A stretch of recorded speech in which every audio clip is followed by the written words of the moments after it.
신생아 스크리닝 검사에서 이상이 있다 그러면 이제 기절을 하지. 엄마들은 이제 미치는 거예요. 잠을 못 자. 또 인터넷을 보면 뭐 애가 경련을 한다, 뭐 내버려두면 뭐 뇌손상을 입고 뭐 정신지체가 오고 막 무서운 말이 많거든.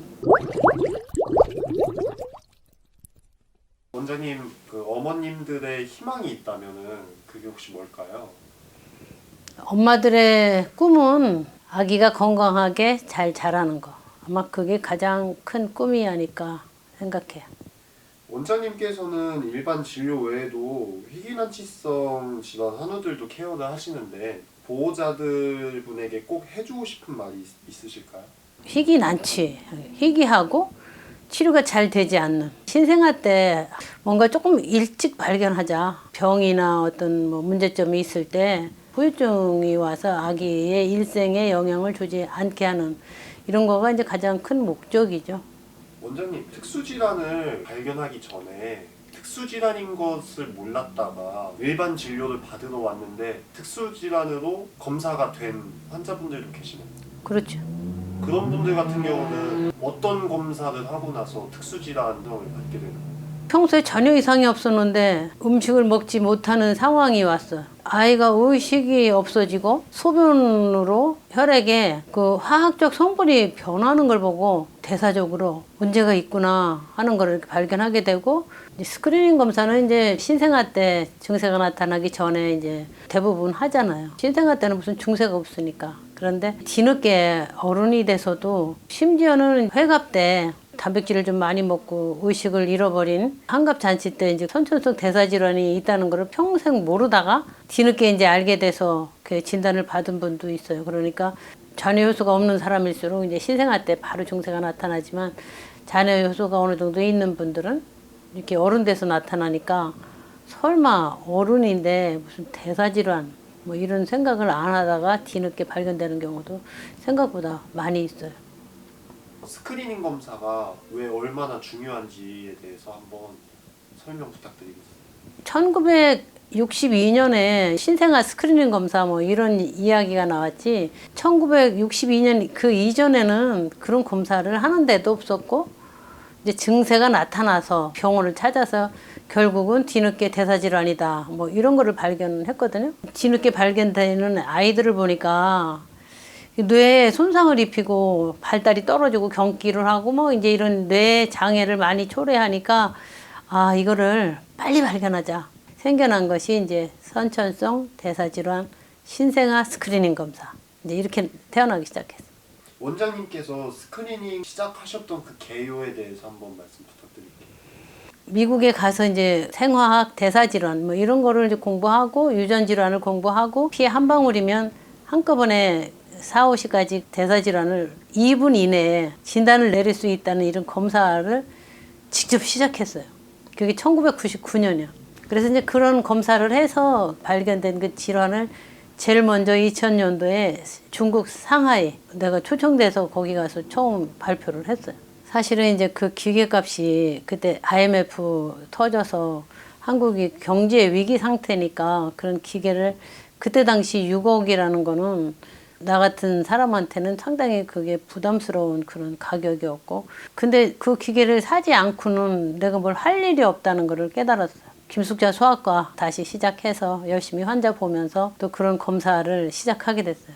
물론 이제 경제적으로 많이 도움도 받았고, 남편은 빚을 많이 져갖고 이제 집이 망하겠다 이제 이런 걱정도 좀 많이 하는 이런 에피소드도 있었지만, 이건 꼭 해야 된다. 한국을 위해서는 꼭 해야 된다. 이제 이런 생각을 해서 결국 밀고 나갔어요.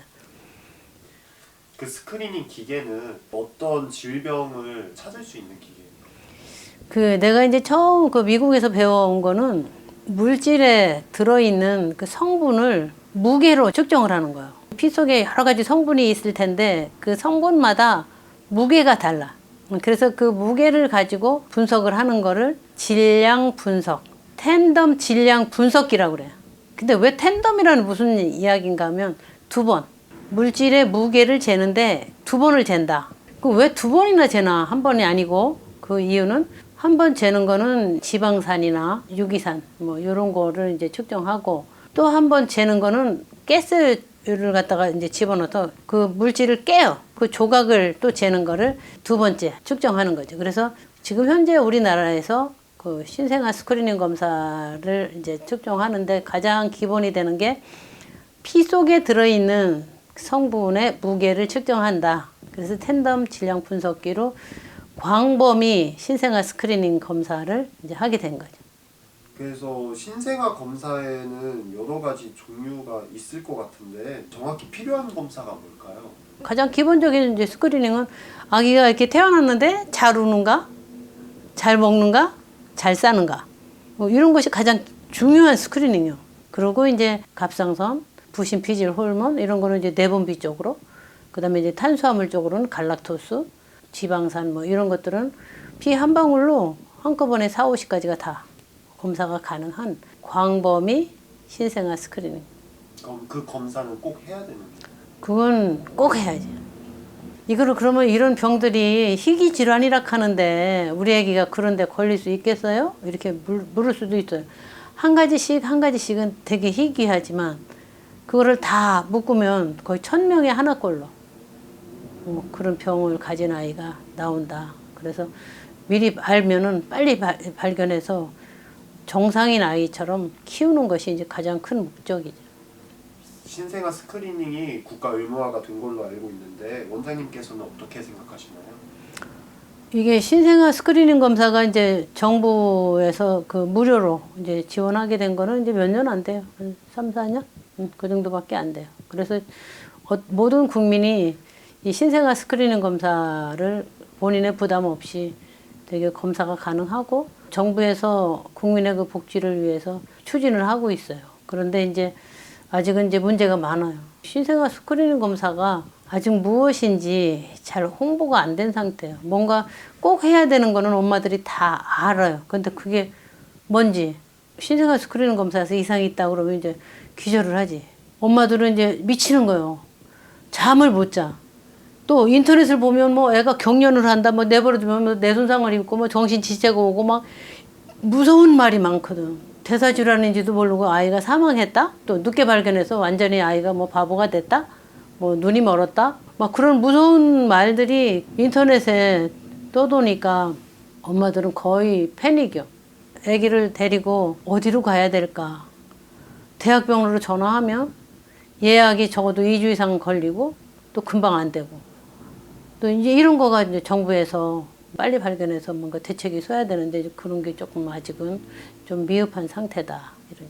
미국 같은 경우는 이제 이런 거를 담당하는 부서가 그 병이 이상이 있다. 그럼 직접 연락. 그래서 바로 어디로 병원으로 갈 수 있게끔 연락을 직접 해주거든.